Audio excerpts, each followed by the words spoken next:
सिंध में गिरा हुआ है, खैबर में गिरा हुआ है और यहाँ अब वो भारत के साथ इस समय बिल्कुल युद्ध की सिचुएशन में आ गया है क्योंकि भारत की तरफ से स्ट्राइक हुई है और इस बीच बीएलए ने कहा है कि भारत को इस स्ट्राइक के लिए हम बधाई देते हैं।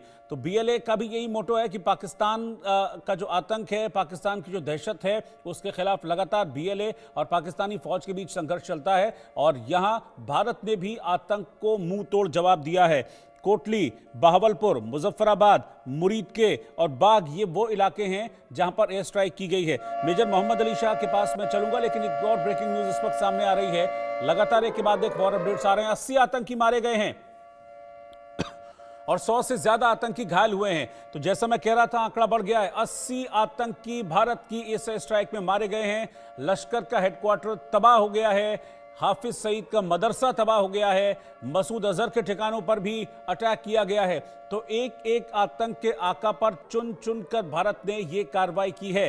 भारत की एक एक मिसाइल आतंक के बड़े अड्डों पर गिरी और आतंक के उन अड्डों को पूरी तरह से नेस्तनाबूद कर दिया और जो आतंक के आकाओं के दूत वहां पर आतंक की ट्रेनिंग ले रहे थे उनको मार गिराया है। 80 आतंकी भारत की इस स्ट्राइक में मारे गए हैं और कई आतंकी घायल हैं। कुल 9 आतंकी ठिकाने थे जिस पर भारत ने ये बम वर्षा की है, ये एयर स्ट्राइक की है और इसमें 80 आतंकियों के मारे जाने की खबर है। 100 से ज्यादा आतंकी अभी घायल बताए जा रहे हैं, लेकिन ये आंकड़ा बढ़ेगा क्योंकि ये वो पॉइंट्स थे जिनको आप समझ लीजिए कि बड़ी संख्या में आतंकी वहां पर थे। और खासतौर पर अगर मैं बात करूं, मुरीदके का जो एरिया है ये वो एरिया है जहां पर आतंकियों की एक बड़ी खेप हमेशा तैयार रहती थी और 26/11 पर जब अटैक हुआ था तो मुरीदके के कैंप में ही उन आतंकियों को ट्रेनिंग दी गई थी जो 26/11 में इन्वॉल्व थे।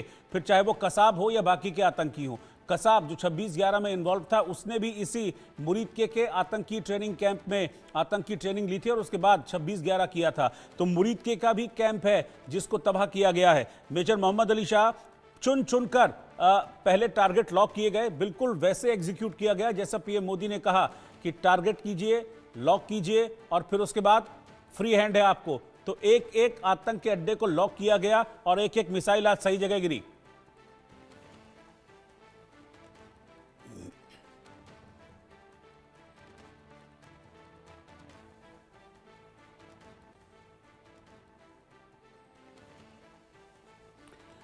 मेजर शाह प्लीज अनम्यूट कर लीजिए आप खुद को। जी जी, आवाज आ रही है, आवाज आ रही है। हाँ जी, अब आवाज मिल रही है आपकी। जी हाँ, तो देखिए पाकिस्तान में जैसे कि बहुत वहां पे अभी खबरें आ रही हैं और ये लोग पाकिस्तानी अभी टेंशन में हैं। हर कोई सोच रहा होगा अगली भाई मेरी बारी आई, अगली मेरी बारी है, अगली बार मेरे को कैजुअलिटी होगी। हर किसी के दिल में, दिमाग में वो डर बैठा हुआ होगा और ये डर बहुत जरूरी था जी। ये आज तक सुधरा तो है नहीं इतना कुछ करने के बाद रोहित भाई। तो ये अगर इतने बेशरम हो गए, आपको तमाचा क्या आपको लापड़, आपको हर लाफा मिला और आप फिर भी नहीं सुधर रहे, तो मतलब कुछ तो मेंटल प्रॉब्लम है आप में। तो आप देखिए कितने आतंकी मारे हमने और इनके घर में घुस के इनको लोग मारते हैं यार, और फिर भी ये बेशर्मों की तरह फिर भी बाज नहीं आते, फिर भी वही हरकत करते हैं।